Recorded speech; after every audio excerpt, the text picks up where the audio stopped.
Hi every one. ഇന്ന് നമ്മോടൊപ്പം winners ടോക്കിലുള്ളത് ആര്യ പ്രസാദാണ്. RRB ഫാർമസിസ്റ്റ് സദേൺ സോണിൽ 13th റാങ്ക് നേടിയ ആര്യ ഇപ്പോൾ തിരുച്ചിറപ്പള്ളിയിൽ RRB ഫാർമസിസ്റ്റായിട്ട് വർക്ക് ചെയ്യുകയാണ്. അപ്പോൾ ആര്യയുടെ കുറച്ച് എക്സ്പീരിയൻസ് എല്ലാം ഷെയർ ചെയ്യാനാണ് നമ്മളിപ്പോൾ ഇവിടെ നിന്ന് കൂടിയിരിക്കുന്നത്. ഓക്കെ, എങ്ങനെയാണ് ഈ RRB ഫാർമസിസ്റ്റ് എന്ന് പറയുന്ന ഒരു സ്വപ്നത്തിലേക്ക് എത്തിച്ചേരുന്നത്? ആക്ച്വലി ഞാൻ എൻ്റെ കരിയർ B.Pharm ആയിരുന്നു ഞാൻ പഠിച്ചത്. ട്രിവാൻഡ്രം മെഡിക്കൽ കോളേജിലായിരുന്നു. അത് കംപ്ലീറ്റ് ചെയ്ത ശേഷം ഒരു ഗവൺമെൻറ് ജോബ് എന്നായിരുന്നു എയിം. അപ്പോൾ അതിന് വേണ്ടിയിട്ട് DHS DME എല്ലാം പ്രിപ്പയർ ചെയ്യുന്നുണ്ടായിരുന്നു. പിന്നെ ഗ്രാജുവേറ്റ് ആയതുകൊണ്ട് തന്നെ നമുക്ക് ഡ്രഗ് ഇൻസ്പെക്ടർ അനലിസ്റ്റ് അങ്ങനെ കുറേ പോസ്റ്റുകളുണ്ട്. അപ്പോൾ അതുവഴി തന്നെയാണ് ഫാർമസിസ്റ്റ് നോക്കിയത്. പിന്നെ RRB ഫാർമസിസ്റ്റിൻ്റെ ഒരു അഡ്വാൻറ്റേജ് എന്ന് പറയുമ്പോൾ സെൻട്രൽ ഗവൺമെൻറ് ജോബാണ്. കുറച്ചും കൂടെ നമുക്ക് പാക്കേജ് വൈസ് ആണെങ്കിലും എല്ലാം കൊണ്ടും കുറച്ചും കൂടെ സെക്യൂർ ആണ്. അങ്ങനെയാണ് ഇത് കിട്ടിയപ്പോൾ ഇതിലേക്ക് ചൂസ് ചെയ്തത്. ഒരു നോർമൽ ഫാർമസിസ്റ്റും അതുപോലെ RRB ഫാർമസിസ്റ്റും തമ്മിലുള്ള ഒരു കരിയർ ഡിഫറൻസിനെ എങ്ങനെ നോക്കിക്കാണുന്നു? നമ്മുടെ നോർമൽ ഫാർമസിസ്റ്റ് എന്ന് പറയുമ്പോൾ ഏറ്റവും വലിയ വ്യത്യാസം എന്ന് പറയുന്നത് തന്നെ സ്റ്റേറ്റ് ഗവൺമെൻറ് ജോബും ഒരു സെൻട്രൽ ഗവൺമെൻറ് ജോബും തമ്മിലുള്ളതാണ്. പിന്നെ മറ്റുള്ള സെൻട്രൽ ഗവൺമെൻറ് ജോബുകളുമായിട്ട് കമ്പയർ ചെയ്യുമ്പോൾ റെയിൽവേ നമുക്ക് കുറച്ചും കൂടെ ബെനിഫിഷ്യൽ ആണ്. ഇപ്പോൾ നമുക്ക് ട്രാവലിംഗ് അലവൻസ് ആണെങ്കിലും അപ്പോൾ ട്രാവൽ ചെയ്യാനുള്ള പാസുകൾ, അതുപോലെ തന്നെ നമ്മുടെ ഇൻഷുറൻസ് കവറേജുകൾ, സാലറി വൈസ്, DATA, അങ്ങനെ എന്തുകൊണ്ടും എന്താണ് നമുക്കൊരു സ്റ്റേറ്റ് ഗവൺമെൻറ്റിൽ ഒരു എംപ്ലോയിക്ക് കിട്ടുന്നതിൻ്റെ ഏകദേശം ഡബിൾ അടുപ്പിച്ച് സാലറി വൈസ് വരെ നമുക്ക് കിട്ടും.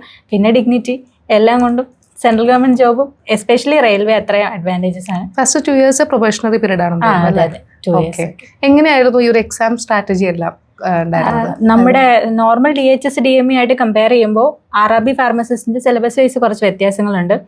അതായത് നമുക്ക് 70 നമ്മുടെ സബ്ജക്ട് വൈസ് ക്വസ്റ്റ്യൻസും 30 GK ആണ് വരുന്നത്. അപ്പോൾ നമ്മൾ നോർമലി ഒരു കരിയർ വൈസ് നമ്മൾ പ്രിപ്പയർ ചെയ്യുന്നത് എപ്പോഴും നമ്മുടെ സബ്ജക്ട് ഓറിയന്റഡ് മാത്രമായിട്ടായിരിക്കും. DHSനൊന്നും GK ചോദിക്കത്തില്ല. പക്ഷേ RRBക്ക് വരുമ്പോൾ നമ്മൾ 30 GKയും കൂടെ പ്രിപ്പയർ ചെയ്ത് പോകണം. അപ്പോൾ രണ്ടും ബാലൻസ് ചെയ്ത് കൊണ്ടുപോകുന്നവർക്കായിരിക്കും അഡ്വാൻറ്റേജസും റാങ്ക് വൈസും. ഇപ്പോൾ എനിക്കാണെങ്കിൽ കൂടെയും റാങ്ക് വൈസ് ഇത്ര ഇമ്പ്രൂവ് ചെയ്യാൻ പറ്റുന്നത് ഞാൻ കൂടെ GKയും കൂടെ കമ്പയർ ചെയ്ത് പഠിച്ചിരുന്നു. അതുകൊണ്ടാണ് ആ ഒരു കൃത്യമായ സ്ട്രാറ്റജി ബിൽഡ് ചെയ്ത് പോകണം. കാരണം നമുക്ക് നമ്മുടെ 4 വർഷത്തെ കരിയറിൽ നമ്മൾ ഒരിക്കലും GK ആയിട്ട് ഒരു ബന്ധം ഉണ്ടാവില്ല. അപ്പൊ അതിൽ സ്കോർ ചെയ്യുന്നവരായിരിക്കും ഇവിടെ റാങ്ക് കൂടി വരുന്നത്. സബ്ജക്ട് വൈസ് ഓൾറെഡി എല്ലാവർക്കും ഒരേ സ്കോർ ആയിരിക്കും. ബാക്കി ഈ GK ഉണ്ടാവുന്ന മാർക്കിലായിരിക്കും നമ്മുടെ റാങ്ക് അത്രയും വ്യത്യാസം വരുന്നത്.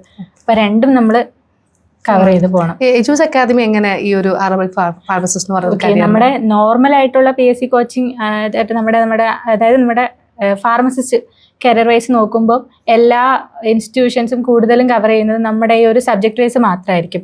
എജൂസ് പക്ഷേ കൂടെ രണ്ടും കൂടെ ആയിരുന്നു.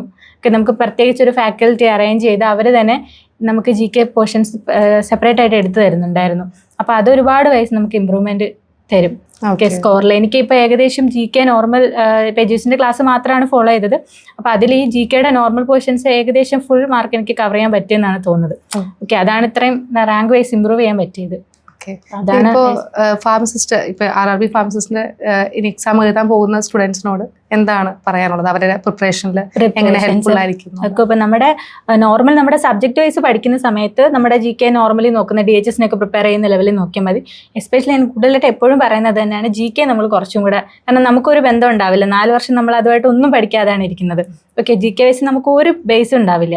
അപ്പൊ അതിൽ എത്രത്തോളം സ്കോർ ചെയ്യാൻ പറ്റുന്നോ അങ്ങനെ നമുക്ക് മാർക്ക് ഹൈക്ക് വരും. ഇപ്പം നമ്മുടെ നോർമൽ സബ്ജക്റ്റിൽ നമുക്ക് ഒരു 70 മാർക്കിന് ചോദിക്കുമ്പോൾ അതിൽ സ്കോർ ചെയ്യുന്നതിൻ്റെ ലിമിറ്റ് ഒരു 50-55 ഒക്കെ നമുക്ക് മാക്സിമം പറ്റുള്ളൂ. ബാക്കി ഈ 30 മാർക്ക് GK കവർ ചെയ്യുകയാണെങ്കിൽ നല്ല റാങ്ക് പോകും. അപ്പം രണ്ടും ഒരു ബാലൻസിൽ കൊണ്ടുപോകുന്നവർക്ക് ഇപ്പം നമുക്കിപ്പോൾ RRB എക്സാമിന് വേണ്ടി മാത്രമാണ് നമ്മൾ GK നോക്കുന്നത്. നമുക്ക് drug inspector analyst, DHS pharmacist, DME, അതുപോലെ തന്നെ വേറെ അസിസ്റ്റന്റ് ഫാർമസിസ്റ്റ് ഒരു പോസ്റ്റിനും GK വേണ്ട. RRBക്ക് വേണ്ടി മാത്രമാണ് നമ്മൾ GK നോക്കുന്നത്.